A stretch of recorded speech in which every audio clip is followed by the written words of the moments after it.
नमस्कार दोस्तों, जागृति क्लासेज के ऑनलाइन प्रोग्राम में मैं अजय दुबे आप सभी का स्वागत करता हूं। अभी तक हम लोगों ने एस्ट्रोनॉमी की सारी क्लासेज कंप्लीट की हैं। एस्ट्रोनॉमी अच्छे तरीके से हमने समझी है। मैं उम्मीद करता हूं कि आपने सारी क्लासें क्रम से देखी होंगी और बहुत अच्छे से आपको समझ में आया होगा। अगर उसके बावजूद भी आपका कोई सवाल रह जाता है या कोई ऐसा पॉइंट रह जाता है जो शायद मैंने नहीं समझा पाया हो, तो आप वो हमें कमेंट बॉक्स में या हमारे व्हाट्सएप नंबर पर क्या कर सकते हो, मैसेज करके बता सकते हो। आज जो सीरीज ज्योग्राफी की, उसी सीरीज में आज का जो हमारा अगला जो पार्ट रहेगा वो रहेगा फिजिकल ज्योग्राफी। और फिजिकल ज्योग्राफी अर्थात भौतिक भूगोल में हम क्या क्या चीज़ें पढ़ने वाले हैं उनको एक बार सीक्वेंस से आप लोग समझ लीजिए। तो देखिए, आज एस्ट्रोनॉमी के बाद में हमारा अगला पार्ट आ रहा है भौतिक भूगोल। ठीक है, भौतिक भूगोल को क्या बोलते हैं? Physical geography. कई लोगों को तो यही नहीं मालूम रहता कि फिजिकल ज्योग्राफी में सर क्या क्या चीज़ें पढ़ते हैं। तो एक बार उन लोगों को भी ये पता चल जाएगा कि फिजिकल ज्योग्राफी में कौन कौन से पार्ट आते हैं और उन पार्टों का किन किन सब पार्टों में उनको डिवाइड किया गया है। तो देखिए, हम इसको 3 भागों में डिवाइड कर लेते हैं। एक तो आता है हमारा भू आकृति विज्ञान,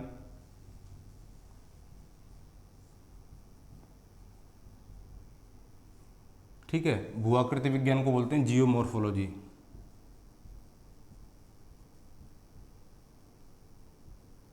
तो भूआकृति विज्ञान में हम क्या क्या टॉपिक पढ़ेंगे, ठीक। तो देखिए, भूआकृति विज्ञान में हमारा सबसे पहला जो टॉपिक आता है वो आता है स्थलमंडल। स्थलमंडल में यानी कि लिथोस्फीयर। तो स्थलमंडल के अंतर्गत हम सबसे पहला जो टॉपिक पढ़ेंगे वो पढ़ेंगे महाद्वीपीय विस्थापन सिद्धांत, कि किस प्रकार से महाद्वीपीय विस्थापन सिद्धांत ने पृथ्वी की उत्पत्ति बताई। पृथ्वी की उत्पत्ति यानी कि पृथ्वी पर जो स्थलमंडल और जलमंडल हैं उनको बताया। इसे कॉन्टिनेंटल ड्रिफ्ट थ्योरी के नाम से भी जाना जाता है, ठीक है।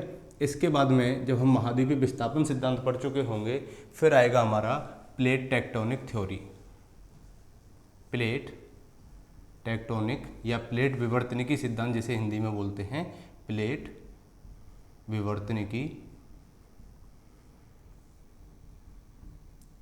तो स्थलमंडल के अंतर्गत हम इन 2 सिद्धांतों की चर्चा करेंगे कि महाद्वीपीय विस्थापन सिद्धांत में किस तरीके से स्थलमंडलों की उत्पत्ति बताई गई है, प्लेट टेक्टोनिक थ्योरी के अंतर्गत कि किस तरीके से हमारी जो प्लेट्स हैं वो क्या कर रही हैं, खिसक रही हैं, और उनके खिसकने से पर्वतों की उत्पत्ति हो रही है। पर्वतों के साथ साथ नए नए द्वीपों का निर्माण हो रहा है। किस प्रकार से द्वीप चाप बने हैं उनका निर्माण हो रहा है, ठीक है। जब हम ये 2 सिद्धांत पढ़ चुके होंगे, उसके बाद में जो हमारा टॉपिक आएगा वो आएगा पृथ्वी की आंतरिक संरचना।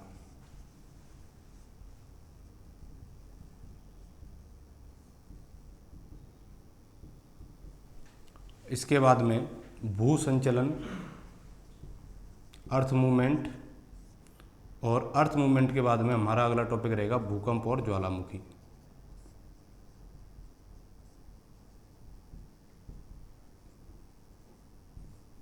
फिर आएगा हमारा चट्टान। तो ये जो टॉपिक हम पढ़ेंगे ये किसके अंतर्गत पढ़ेंगे? जियोमॉर्फोलॉजी के अंतर्गत पढ़ेंगे। और जियोमॉर्फोलॉजी की कौन सी ब्रांच में पढ़ेंगे? स्थलमंडल के अंतर्गत पढ़ेंगे, ठीक है। तो स्थलमंडल में यानी कि लिथोस्फीयर में आपने कौन कौन से टॉपिक कंप्लीट करने? 2 तो सिद्धांत कंप्लीट करने, एक तो कॉन्टिनेंटल ड्रिफ्ट थ्योरी, दूसरा प्लेट टेक्टोनिक थ्योरी। इसके बाद में इसकी इंटरनल स्ट्रक्चर की बात करेंगे। अर्थ की इंटरनल स्ट्रक्चर क्या है, उसकी अपनी क्या क्या विशेषताएं, कितनी परतों में उसको डिवाइड किया गया है। फिर भू संचलन आ जाएगा, अर्थ मूवमेंट आ जाएगा कि पृथ्वी पर किस प्रकार बल काम कर रहे हैं। जैसे एक एंडोजेनेटिक फोर्स हो जाएगा, उसमें एक एक्सोजेनेटिक फोर्स हो जाएगा। तो एंडोजेनेटिक फोर्सेज की वजह से पृथ्वी पर कौन कौन सी स्थलाकृतियों का निर्माण हुआ है उसके बारे में जानेंगे। और जो एक्सोजेनेटिक फोर्स हैं यानी कि जो बहिर्जात बल हैं, उनसे किस प्रकार पृथ्वी पर स्थलाकृतियों का निर्माण हो रहा है। तो विस्तार से एक एक करके हम इन सारी चीज़ों के बारे में चर्चा यहाँ करने वाले हैं। जब हम स्थलमंडल पढ़ चुके होंगे भूआकृति विज्ञान के अंतर्गत, तो इसके बाद में जो हमारा अगला टॉपिक आएगा वो आएगा, अगर यहाँ साथ में लेकर के उसको पढ़ते हैं, क्योंकि जो हमारी मृदा वाला टॉपिक है वो कौन सी संरचना पर डिपेंड करता है? चट्टानी संरचना पर डिपेंड करता है। तो हम मृदा को भी यहाँ साथ में लेकर के पढ़ेंगे, सॉइल को भी यहाँ साथ लेकर के पढ़ेंगे। तो सॉइल भी किसका हिस्सा आ जाता है? स्थलमंडल का हिस्सा है, ठीक है। और जब हम जियोमॉर्फोलॉजी कंप्लीट कर चुके होंगे तो उसके बाद में आएगा हमारा क्लाइमेटोलॉजी।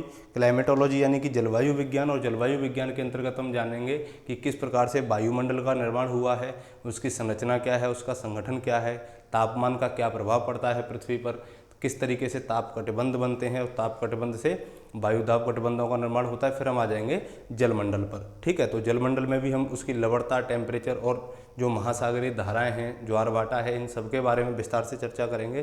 तो एक बार आपको ये मालूम रहना चाहिए कि हम फिजिकल ज्योग्राफी में कौन कौन सी चीज़ें पढ़ते हैं, जिससे क्या होगा कि आपका जो सीक्वेंस है वो बिगड़ेगा नहीं। आप क्रम से सारे वीडियो देखते जाना और कंप्लीट आपकी ज्योग्राफी इससे क्या हो जाएगी, तैयार हो जाएगी। चलिए हम इसमें आज अपना पहला टॉपिक लेते हैं स्थलमंडल जियोमॉर्फोलॉजी में।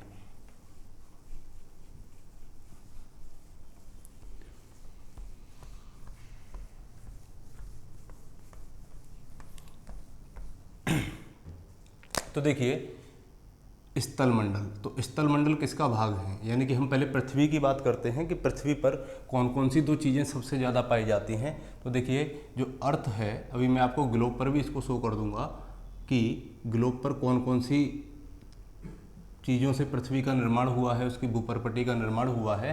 तो यहाँ पर या तो स्थलखंड हैं या जलमंडल है या जलखंड हैं। तो देखिए एक बार ग्लोब पर भी हम इसको देख लेते हैं कि ये है अपना ग्लोब, अर्थ। तो अर्थ पर आपको कुछ भाग तो ऐसे दिखाई दे रहे होंगे जो ऊपर उठे हुए हैं और कुछ आपको नीला नीला सा इस पर दिखाई दे रहा है। देखिए तो जो नीला दिखाई दे रहा है इसका मतलब ये क्या, ये वाटर बॉडी हो गई, और ये महाद्वीप दिख रहे हैं इसका मतलब ये स्थलखंड हो गए। तो किस प्रकार से इन स्थलखंडों का निर्माण हुआ, महासागरों का निर्माण हुआ, इनके बारे में क्या क्या सिद्धांत आए, आज उनकी विस्तार से चर्चा करते हैं कि कौन से ज्योग्राफर्स ने, कौन से भूगोलवेत्ता ने अपने क्या क्या मत दिए हैं और उनका किस प्रकार से आलोचना की गई है। क्योंकि जो भी ज्योग्राफर्स आए हैं उन्होंने सारे अपने मत दिए हैं, लेकिन जैसे जैसे रिसर्च होती चलेगी, अनुसंधान होते चले गए, तब क्या हुआ, नई नई चीज़ों की खोज हुई और उनसे उनकी आलोचना की गई।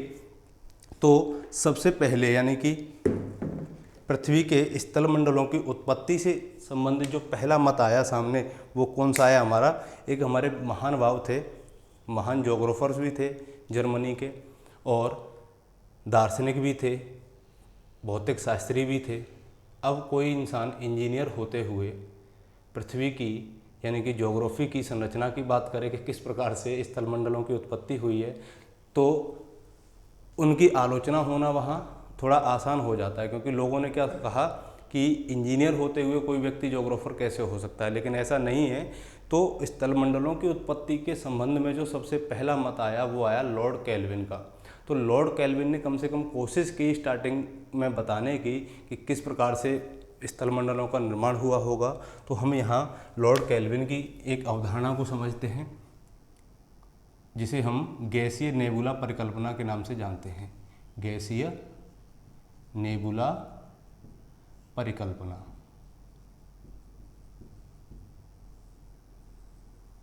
ठीक है, जब हम सौरमंडल पढ़ रहे थे तो सौरमंडल में हमने अद्वैतवादी परिकल्पना का अध्ययन किया था। तो अद्वैतवादियों ने क्या कहा था कि पूरे सौरमंडल का जो निर्माण है वो किससे हुआ है, किससे हुआ है, गैस से, यानी कि गैसीय संरचना यानी कि अर्थात सूर्य से हुआ है। और दूसरी जो उसमें परिकल्पना थी क्या थी, नेबुला परिकल्पना, निहारिका परिकल्पना, तो वो लाप्लास ने दी थी। और जो गैसीय परिकल्पना थी वो किसने दी थी, इमैनुअल कांट ने दी थी। तो लॉर्ड केल्विन ने क्या किया कि इन दोनों की अवधारणाओं को साथ में लिया और ये कहा कि जब पृथ्वी की उत्पत्ति हुई तो ये बहुत गर्म गैस का गोला थी। देखिए किस तरीके से ये अर्थ हो गई। जब अर्थ यानी कि किसी तारे से कई स्थलखंड बने तो उन स्थलखंडों में जब एक तारे से बन रहे हैं तो अपनी क्या होगी, एनर्जी होगी। तो तारे में क्या पाई जाती है, हाइड्रोजन और हीलियम पाई जाती है। तो हाइड्रोजन और हीलियम पाए जाने की वजह से उनमें क्या था, वो गर्म बन गए। और जब गर्म बन गए तो जब उनकी डस्ट अंतरिक्ष में बिखर गई और सूर्य का क्या मिला उनको, ग्रेविटेशनल फील्ड मिला। तो ग्रेविटेशनल फील्ड मिलने की वजह से वो सूर्य के चारों तरफ क्या करने लगे, परिक्रमा करने लगे। तो ये गर्म थे, लेकिन धीरे धीरे ये अपने अक्ष पर भी क्या कर रहे थे, बहुत तेज गति से घूम रहे थे। देखिए एक चीज़ यहाँ याद रखना कि जो वस्तु सबसे अधिक गर्म होगी वो क्या होगी, हल्की होगी, और जो सबसे ठंडी होगी वो क्या होगी, भारी होगी।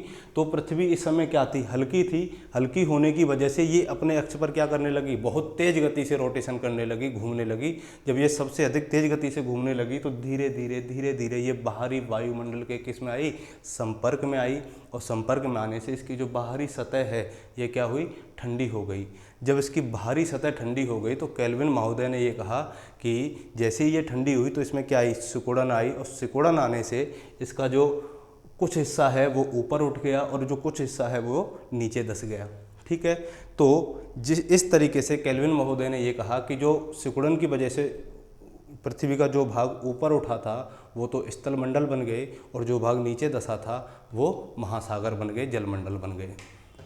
ठीक है, तो इनकी एक एक बात कर लेते हैं, एक एक पॉइंट यहाँ लिखते जाना। मैं ज़्यादा विस्तार से इसकी चर्चा नहीं करूँगा क्योंकि फिर आप लोग भी ये कहोगे कि सर ये सिद्धांत आज तक आता ही नहीं है एग्जाम में, लेकिन आता नहीं है। यहाँ इसको पढ़ना इसलिए ज़रूरी है कि स्थल मंडलों की उत्पत्ति के संबंध में जो पहला मत अगर किसी व्यक्ति ने दिया है तो वो किसने दिया है, लॉर्ड केल्विन ने दिया है। ठीक है, और लॉर्ड केल्विन ज्योग्राफर्स न होकर के क्या थे, दार्शनिक थे, भौतिक शास्त्री थे।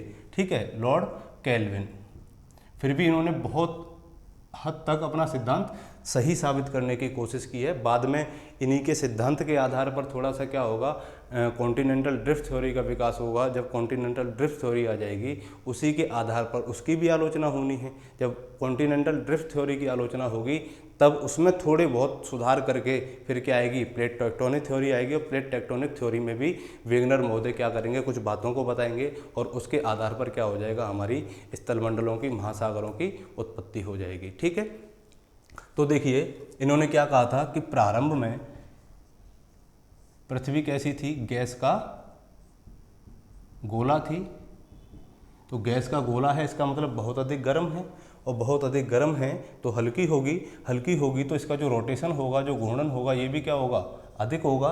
जब इसका घूर्णन अधिक होगा तो बहुत तेज़ गति से घूमेगी। तो बहुत तेज़ गति से घूमेगी तो जो पृथ्वी की बाहरी सतह है ये क्या होगी, वहाँ के वायुमंडल के एटमॉस्फेयर के संपर्क में आएगी, और उसके संपर्क में आने से ये धीरे धीरे क्या हो जाएगी, ठंडी होगी। पृथ्वी की बाहरी सतह क्या हो जाएगी, ठंडी हो जाएगी।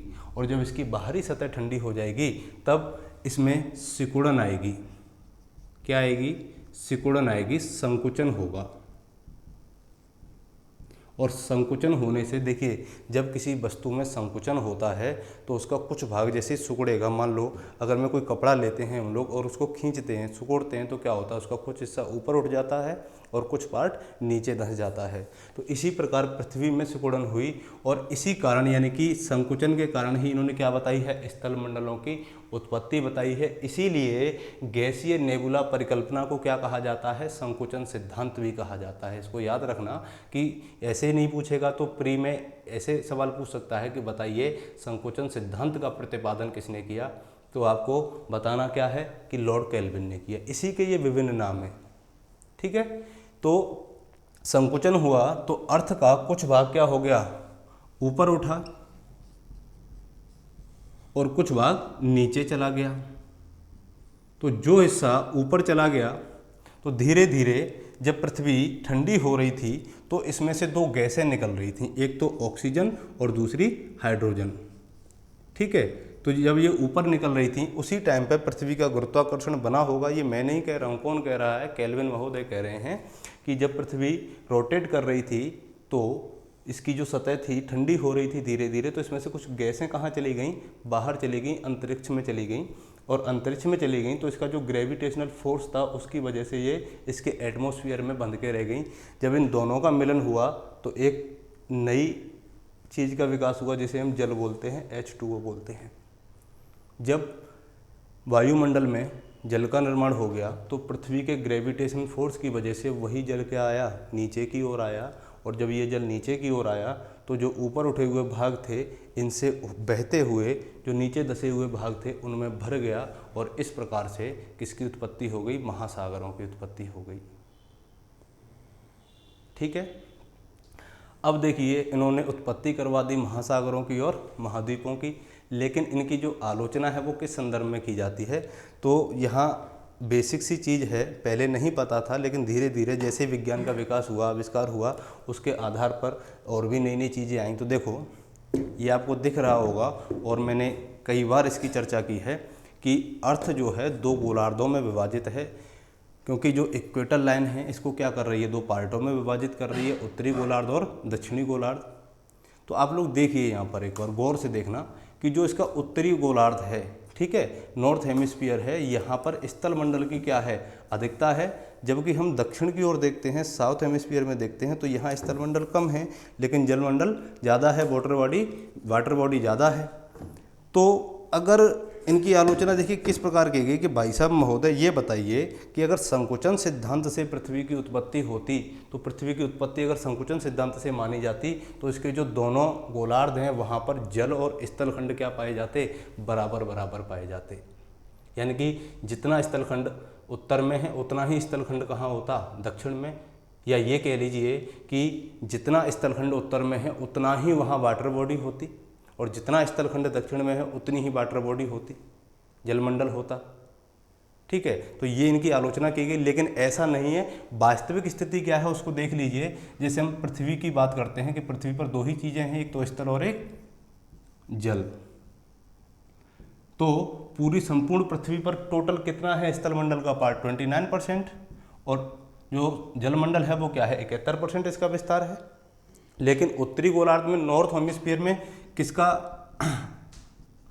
ज़्यादा प्रभाव है, यानी कौन सबसे ज़्यादा है, स्थलखंड, और सबसे कम क्या है, नॉर्थ हेमिस्फीयर में जल है। लेकिन अगर हम साउथ हेमिस्फीयर की, दक्षिणी गोलार्ध की बात करते हैं तो यहाँ पर स्थलखंड क्या हो जाएंगे, कम हो जाएंगे, और यहाँ जो जलमंडल है, वाटर बॉडी है, वो क्या हो जाएगी, अधिक हो जाएगी। तो इसी प्रकार इनका जो ये सिद्धांत था ये यहीं क्या हो जाता है, आलोचित हो जाता है, इनकी आलोचना की जाती है।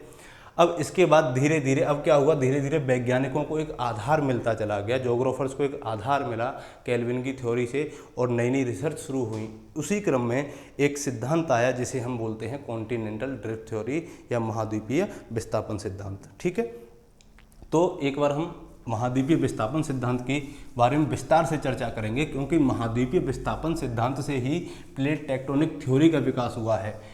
क्यों?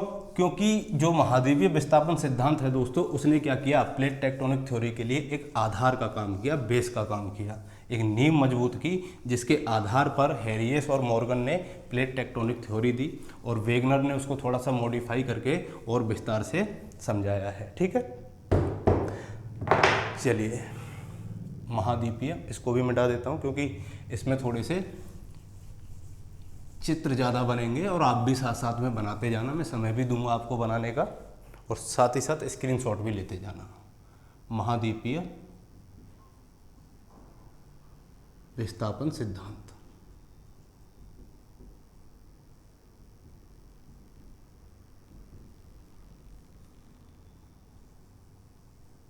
इसे इंग्लिश में बोलते हैं कॉन्टिनेंटल ड्रिफ्ट थ्योरी।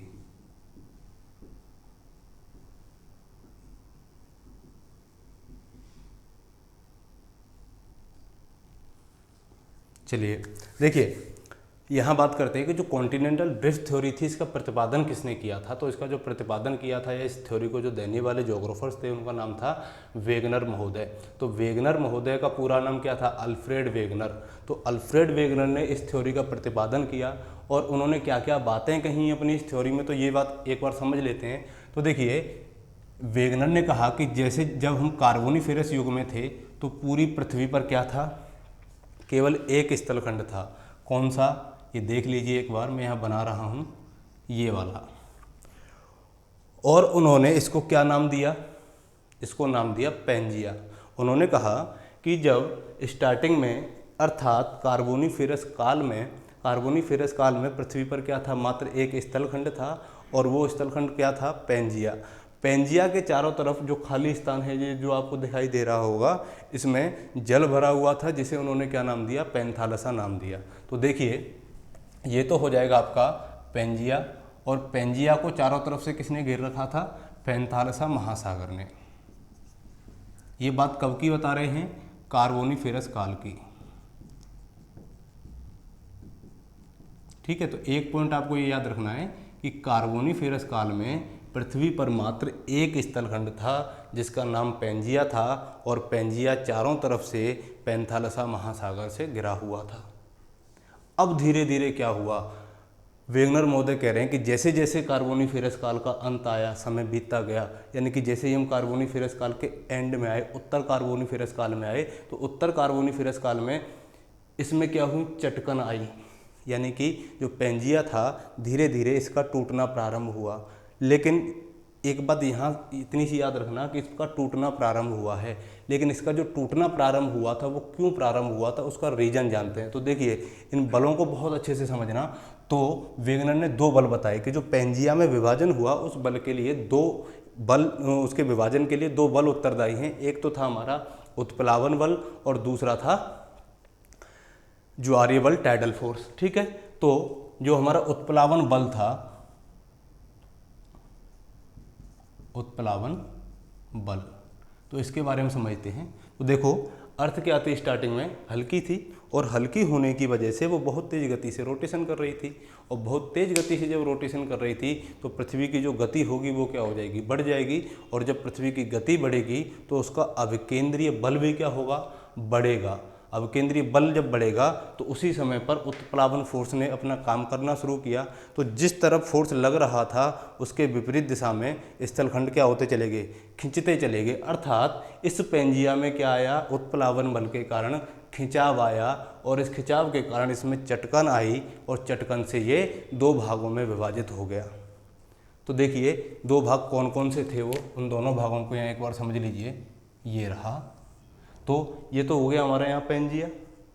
यहाँ इसके विभाजन के फलस्वरूप जो नए भाग बने वो कौन कौन से बने, तो देखिए एक तो बना हमारा अंगारा लैंड और दूसरा बना गोंडवाना लैंड।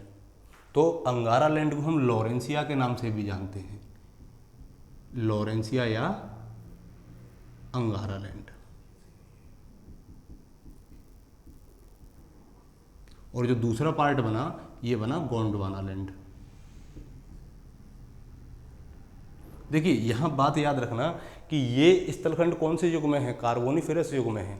इसका विभाजन कब हुआ है, उत्तर कार्बोनिफेरस युग में हुआ है, अर्थात कार्बोनिफेरस युग के अंत में। ठीक है, तो यहाँ लिख लेना कि ये जो क्रियाविधि हुई कार्बोनिफेरस काल के अंत में।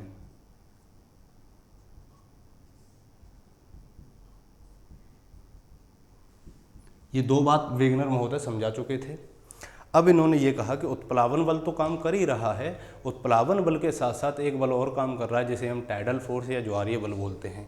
तो ज्वारीय बल ने यहाँ क्या किया, दूसरा जो फोर्स था हमारा टाइडल फोर्स, तो यहाँ ज्वारीय बल को थोड़ा सा अच्छे से समझना कि ज्वारीय बल क्या है। तो देखिए ये हमारी अर्थ है, और अर्थ के क्या है, एक भाई हैं जिसे चंद्रमा कहते हैं, मामा हैं हमारे चंदा मामा दूर के, और इधर क्या है, सन है। तो सन की अपेक्षा जो चंद्रमा है पृथ्वी के सबसे ज़्यादा नज़दीक है, तो ये पृथ्वी के नज़दीक होगा तो इसका अपना एक आकर्षण बल काम करता है, यानी कि पृथ्वी की चीज़ों को अपनी ओर खींचता है। और जब चंद्रमा का बल काम करेगा पृथ्वी पर, तभी पृथ्वी पर क्या आते हैं, ज्वारभाटे आते हैं। यानी कि जब चंद्रमा का जो आकर्षण बल है वो पृथ्वी के ग्रेविटेशनल फोर्स से अधिक हो जाएगा, तो जो जल की बूंदें हैं वो क्या होती हैं, ऊपर की ओर उठती हैं, फिर वो वापस नीचे आती हैं। तो पानी के ऊपर उठने को और नीचे जाने को ही क्या कहा जाता है, ज्वारभाटा कहा जाता है। अब ये चंद्रमा यहाँ है तो अपना बल ये काम कर रहा है इसका, तो जब इसका बल काम करेगा, आकर्षण बल काम करेगा, तो यहाँ जो स्थलखंड होंगे, तो एक चीज़ और समझना, पृथ्वी किधर घूर्णन कर रही है, पश्चिम से पूर्व की ओर, और चंद्रमा भी किधर स्थिर है, पश्चिम की ओर। तो पश्चिम की ओर ही इसका बल क्या करेगा, अधिक प्रभाव डालेगा, वेस्ट की ओर ही अधिक प्रभाव डालेगा। तो वेगनर महोदय ने ये कहा कि जब ज्वारीय बल चंद्रमा का यहाँ काम कर रहा था, तो इस ज्वारीय बल की वजह से अब इन स्थलखंडों में क्या होगा, विभाजन शुरू होगा। जैसे इन स्थलखंडों में विभाजन शुरू होगा तो धीरे धीरे ये क्या आएंगे, उत्प्लावन बल के कारण विषुवत रेखा की ओर आएंगे, इक्वेटर की ओर आएंगे। अब जैसे ही ये दोनों स्थलखंड इक्वेटर की ओर आएंगे तो इसको दूसरी भाषा में देखिए ऐसे भी बोल लीजिए, यहाँ मैं इक्वेटर मान लेता हूँ, ये इक्वेटर हो गई। तो ये भी कह सकते हैं कि ये दोनों स्थलखंड उत्प्लावन बल की वजह से कहाँ आए, इक्वेटर की ओर आए। दूसरी भाषा में ये भी कह सकते हैं कि गोंडवाना लैंड का उत्तर की ओर खिसकाव हुआ, ड्रिफ्ट हुआ, प्रवाह हुआ, और लॉरेंसिया का या अंगारा लैंड का दक्षिण की ओर प्रवाह हुआ। बोल सकते हैं एक ही बात है। लेकिन जब वेगनर ने ये कहा था कि पेंजिया में विभाजन के फलस्वरूप दो स्थलखंड बने हैं, तो इनके बीच में खाली स्थान रह जाएगा, और इनके बीच में जो खाली स्थान रह जाएगा वो क्या बन जाएगा, हमारा टेथिस महासागर। और टेथिस महासागर कब बनेगा? जब पैंथालसा का जल इन दोनों स्थल खंडों के बीच में आ जाएगा। इसीलिए ये जो जगह खाली रहेगी तो यहाँ उसका पैंथालसा महासागर का जल भर गया और ये क्या कहलाया? टेथिस सागर कहलाया, टेथिस सी कहलाया। जब हम भारत का भूगोल पढ़ेंगे, राजस्थान का भूगोल पढ़ेंगे, तो उसमें देखेंगे कि जो हिमालय की उत्पत्ति है वो किससे बताई गई है? टेथिस महासागर से बताई गई है। मरुस्थल की उत्पत्ति भी किससे बताई गई है? टेथिस महासागर से बताई गई है। किस प्रकार से उनकी उत्पत्ति हुई होगी? तो जब हम जियो सिंक्लाइन थ्योरी पढ़ेंगे, भूसन्नति सिद्धांत पढ़ेंगे कुंवर महोदय का, तो कुंवर महोदय ने बहुत विस्तार से समझाया है कि जिस तरीके से टेथिस महासागर में जहाँ जहाँ फोल्ड पड़ गए, बलन पड़ गए, वहाँ तो पर्वतों की उत्पत्ति हो गई, और जहाँ फोल्ड नहीं पड़े, बलन नहीं पड़े, वहाँ क्या हुआ? मरुस्थलों का विकास हुआ। जैसे अपने भारत का जो थार का मरुस्थल है वो टेथिस सागर का ही भाग है, लेकिन कौन से टेथिस सागर का भाग? वो हिस्सा जहाँ पर फोल्ड नहीं पड़े, बलन नहीं पड़े। इसी तरह अफ्रीका में भी, उत्तर में उत्तरी अफ्रीका की अगर बात करते हैं तो वहाँ भी सहारा मरुस्थल का विकास हुआ है, और वो सहारा मरुस्थल कौन सा? टेथिस सागर का ही भाग है। ठीक है, कभी वो उसका अंश थे। बाद में जब प्लेट टेक्टोनिक थ्योरी की वजह से सारे महाद्वीप जो हैं खिसकने लगे, प्रवाह करने लगे, तो उसमें क्या आ गया? संकुचन हुआ, यानी कि वो सिकुड़ने लगा। तो जियो सिंक्लाइन थ्योरी की अवधारणा के अनुसार ये कहा जाता है कि धीरे धीरे भूसन्नति सिद्धांत के अनुसार पर्वतों का और मरुस्थलों का विकास हुआ। ठीक है, तो इन चीज़ों को हम विस्तार से चर्चा करेंगे जियो सिंक्लाइन थ्योरी में। अब देखिए, जब टेथिस सागर खुल गया, ये बात हो रही है कार्बोनिफेरस काल के अंत में। अब वेगनर महोदय ने कहा कि जैसे जैसे समय और बीतता चला गया, अब आगे हम डायनासोर वाले युग में। कौन से में? जुरैसिक काल में। ठीक है, यानी कि जब डायनासोर थे पृथ्वी पर, उस काल को क्या कहा जाता है? जुरैसिक काल कहा जाता है। ठीक, तो देखिए, इसको मिटा दे रहा हूँ एक बार, इनको बनाते जाना आप मेरे साथ साथ, क्योंकि मुझे मिटाने भी पड़ेंगे बीच बीच में। तो जब क्या आ गया? जुरैसिक काल आ गया,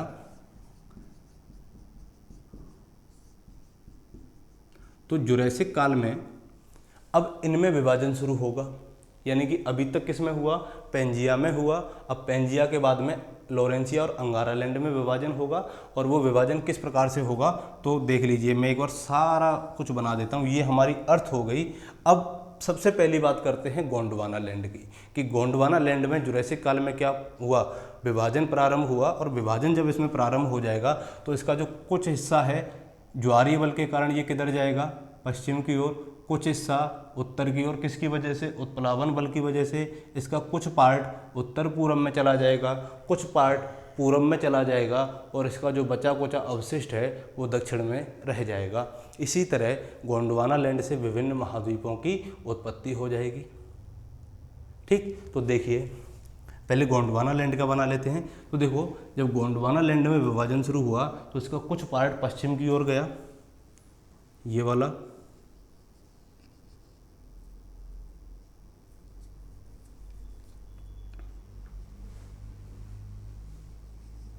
ठीक है, ये क्या बन गया?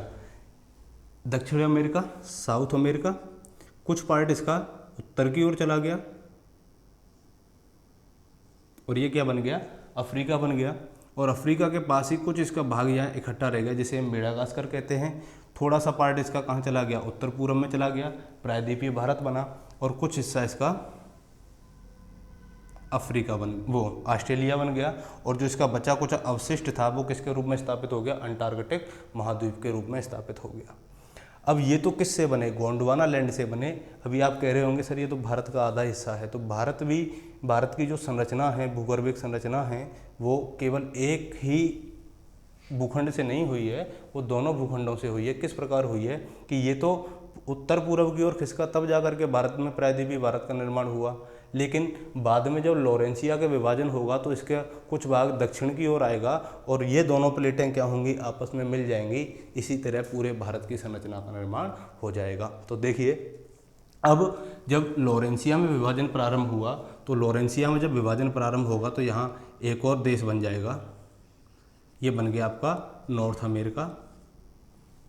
इसका जो बाकी का हिस्सा है ये क्या बन जाएगा? यूरोप और एशिया।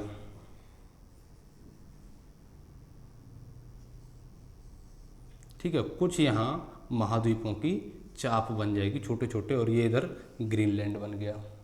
ठीक, अब देखिए, अब एक एक करके पूछेगा आपसे कि बताइए भारत का जो निर्माण है या भारतीय स्थलखंड की जो उत्पत्ति है वो कौन से भूखंड से हुई है। तो आपको क्या आंसर देना है कि गोंडवाना लैंड से हुई है। ठीक है, तो मैं यहाँ लिख दे रहा हूँ कि कौन कौन से। तो सबसे पहले तो मैं अंगारा लैंड को ले लेता हूँ। अंगारा लैंड, अंगारा लैंड से क्या क्या बने, इसका एक भाग किस दिशा में, किसका, पश्चिम में। तो पश्चिम में जो भाग गया वो क्या कहलाया, उत्तरी अमेरिका कहलाया। जो भाग दक्षिण में गया, अभी आपको ये भी याद रखना है कि कौन सा भाग किस दिशा में जा रहा है। तो जो भाग दक्षिण में गया वो क्या कहलाया, एशिया और यूरोप। ठीक है, तो इससे तो एशिया और यूरोप की बात हो गई। और एक भाग हमारा जो द्वीप के रूप में बचा वो कहाँ चला गया, ग्रीनलैंड बन गया। ठीक है, तो ग्रीनलैंड, एशिया और यूरोप की उत्पत्ति किससे मानी गई, अंगारा लैंड से मानी गई। कौन से युग में मानी गई, जुरैसिक युग में मानी गई। अब गोंडवाना लैंड से कौन कौन से स्थल खंडों का निर्माण हुआ, कौन कौन से महाद्वीपों का निर्माण हुआ, तो उनका भी यहाँ नाम लिख लीजिए। तो देखो, ये वाला जो पार्ट था ये पश्चिम में आया, तो पश्चिम में आने के बाद में ये क्या बन गया, दक्षिण अमेरिका बन गया। एक भाग इसका उत्तर में गया। ठीक है, तो उत्तर वाला जो पार्ट था कौन सा, ये वाला, ये क्या कहलाया आपका, अफ्रीका। और अफ्रीका के साथ में ही एक छोटा सा बच्चा लटका हुआ है जिसे हम मेडागास्कर कहते हैं। एक भाग उत्तर पूर्व की ओर गया। उत्तर पूर्व कहाँ, यहाँ से, और ये वाला पार्ट प्रायद्वीपीय भारत। तब इससे किसका निर्माण हुआ, प्रायद्वीपीय भारत का निर्माण हुआ। फिर एक भाग इसका पूर्व में गया, वो ऑस्ट्रेलिया कहलाया। और इसका जो अपशिष्ट था, बचा हुआ भाग था, वो कहाँ रह गया, दक्षिण में रह गया, जो अंटार्कटिक महाद्वीप के नाम से जाना गया। तो इस प्रकार से पूरी पृथ्वी पर वेगनर महोदय ने क्या करवाई, महाद्वीपों की उत्पत्ति करवाई। अब बात आती है कि भाई साहब ये बताइए कि अगर इनसे ही महाद्वीपों की उत्पत्ति हुई है तो हमें इसके संबंध में क्या चाहिए, साक्ष्य चाहिए, सबूत चाहिए, क्योंकि सबूत के बेस पर ही क्या चलती है, दुनिया चलती है। ठीक है, अब इन्होंने क्या क्या साक्ष्य दिए। अब इन्होंने एक थ्योरी दी, जिग्सा फिट की थ्योरी, जिसे जिग्सा फिट के नाम से जाना जाता है। इन्होंने ये कहा कि भाई साहब अगर हम ग्लोब पर देखें, अर्थ पर देखें, सभी महाद्वीपों की जो स्थलाकृति है वो किस प्रकार से है। जैसे देख लीजिए, ये जो आपका दक्षिण अमेरिका है, तो ये जो दक्षिण अमेरिका है, अगर इसको किसके साथ में जोड़ दिया जाए, अफ्रीका के पूर्वी पश्चिमी तट के साथ में जोड़ दिया जाए, यानी कि दक्षिण अफ्रीका का पूर्वी तट, दक्षिण अमेरिका का पूर्वी तट और अफ्रीका का पश्चिमी तट, अगर इन दोनों को एक साथ मिला दिया जाए तो ये क्या बन जाएगा, एक स्थलखंड बन जाएगा। ऐसे ही अगर ये ऑस्ट्रेलिया है और ये इंडिया है, इसको यहाँ पर फिट कर दिया जाए, कहाँ, यहाँ पर, और इसको भारत को, दक्षिणी अमेरिका को, अफ्रीका को और अंटार्कटिका को एक साथ मिला दिया जाए, तब क्या होगा, एक संरचना बन जाएगी जो कैसी थी, पहले गोंडवाना लैंड जैसी थी। उन्होंने ये कहा ठीक है मिला दिया, लेकिन हमें और भी सबूत चाहिए।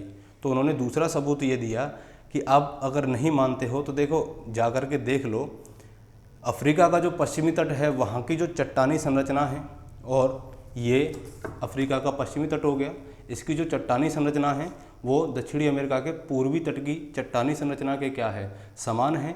तो इसके आधार पर उन्होंने कहा कि कभी भूतकाल में ये दोनों स्थलखंड क्या थे, आपस में मिले हुए थे, और आपस में मिले हुए थे तो इनकी चट्टानी जो संरचना है वो भी क्या है, एक जैसी है। दूसरा सबूत उन्होंने दिया कि यहाँ पर जो वनस्पति पाई जा रही है अफ्रीका के पश्चिमी तट पर और दक्षिणी अमेरिका के पूर्वी तट पर, उन दोनों वनस्पतियों की जो संरचना है उसमें भी क्या है, समानता है, समरूपता पाई जाती है। ठीक है, तो इस प्रकार से इन्होंने अपने अपने सबूत दिए।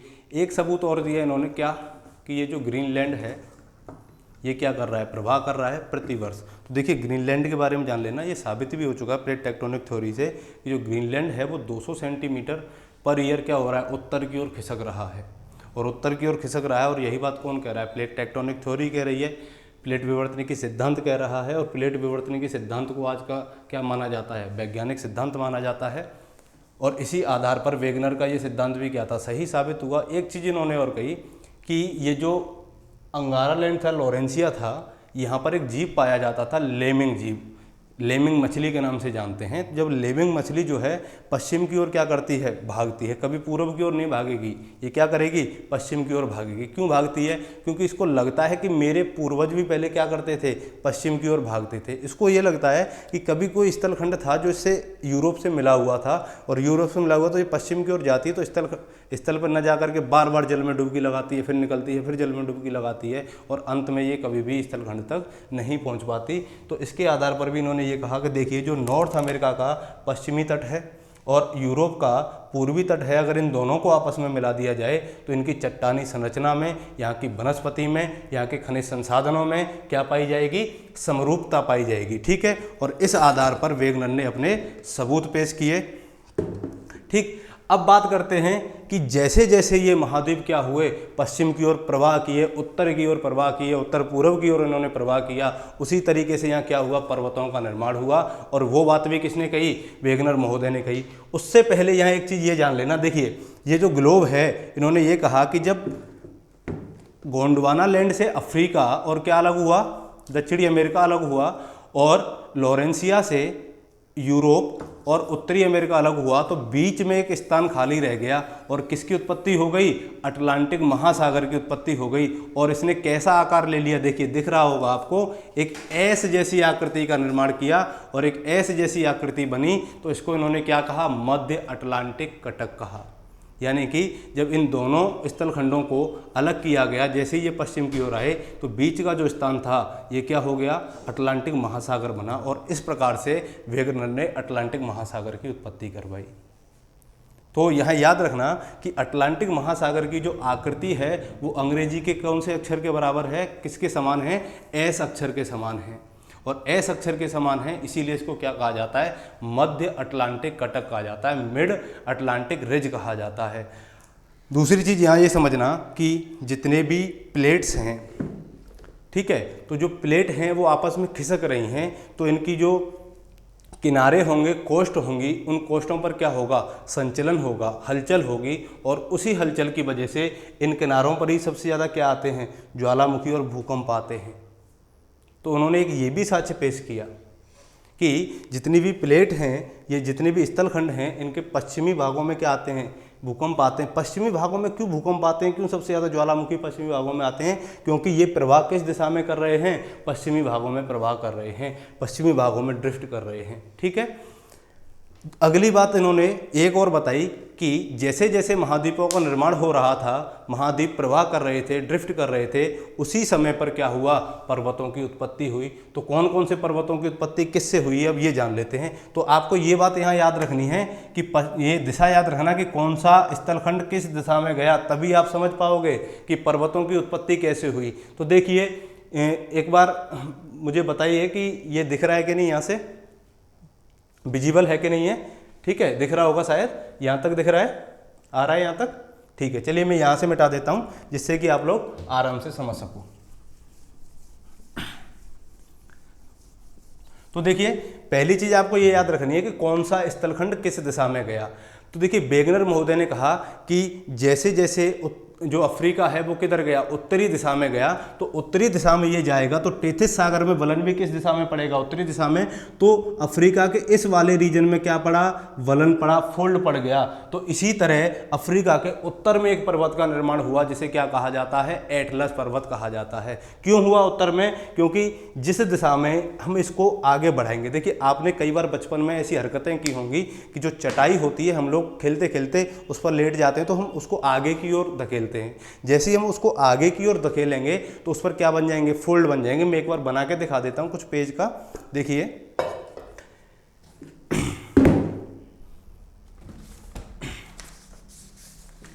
देखिए जैसे ये पेज है, अगर इसी को हम चटाई मान लेते हैं और इस पेज को जैसे मैं इस दिशा में अगर इस पर बल लगाऊंगा, इस दिशा में अगर वो फोल्ड करूंगा इसको, तो ये किस तरफ ऊपर उठेगा, मध्य में से ऊपर उठ जाएगा, क्योंकि दोनों तरफ से इसमें क्या लग रहा है, बल लग रहा है। तो इसका कुछ पार्ट तो ऊपर चला जाएगा और कुछ पार्ट नीचे आ जाएगा। इसी तरह जो स्थल खंड हैं वो पश्चिम की ओर गए और पश्चिम की ओर गए, तो इस तरफ से अगर हम बल लगा रहे हैं तो उसका जो पश्चिमी हिस्सा है वहाँ क्या पड़ जाएंगे, फोल्ड बनने शुरू हो जाएंगे, बलन पड़ने शुरू हो जाएंगे। और उसी तरह जिस तरफ स्थल खंडों का प्रवाह हुआ उसी तरफ उसी दिशा में पर्वतों की उत्पत्ति हुई। ये बात किसने कही, वेगनर महोदय ने कही। ठीक है, बहुत अच्छे से याद रखना इस चीज़ को, ज़्यादा कठिन नहीं है।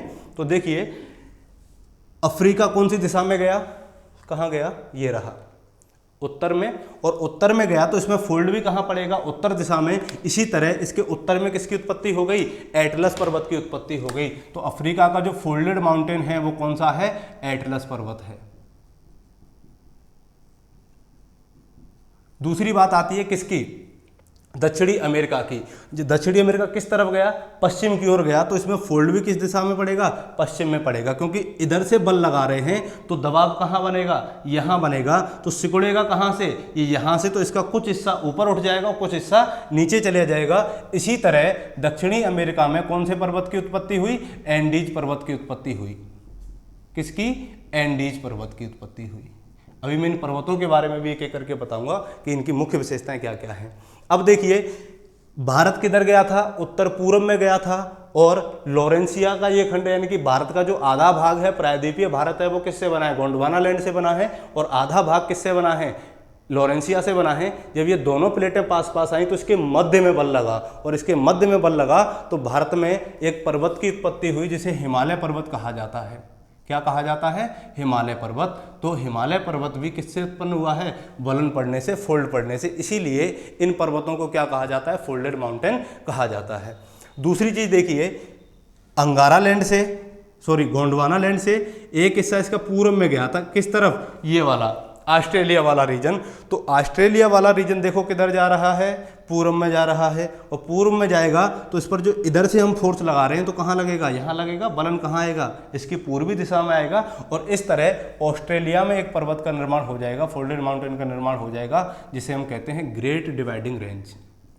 इसके नाम से जानते हैं, ग्रेट डिवाइडिंग रेंज। तो ये तो किससे उत्पन्न हुए, गोंडवाना लैंड से।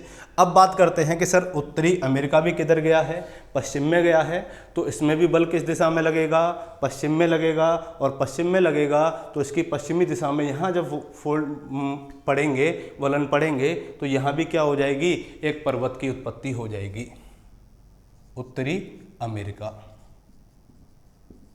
और उत्तरी अमेरिका के पश्चिमी तट पर किसकी उत्पत्ति हुई, रॉकी पर्वत की उत्पत्ति हुई। अब बचे हमारे क्या, यूरोप बचा। तो यूरोप का जो खिंचाव हुआ था या जो प्रवाह हुआ था, ये किधर हुआ था, दक्षिण में हुआ था। तो यूरोप के दक्षिण में यहाँ एक पर्वत बना जिसे आल्प्स पर्वत कहते हैं। तो यूरोप का प्रवाह किधर हुआ, दक्षिण में, तो फोल्ड भी किधर पड़ेंगे, दक्षिण में, तो पर्वत भी कहाँ बनेगा, दक्षिण में। तो यहाँ क्या कौन सा पर्वत बन गया, आल्प्स पर्वत बन गया।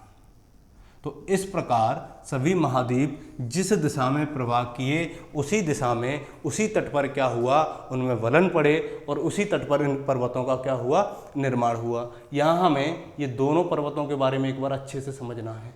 यहाँ से कई बार आसान सवाल ये पूछता है कि बताइए विश्व का सबसे पुराना पर्वत कौन सा है।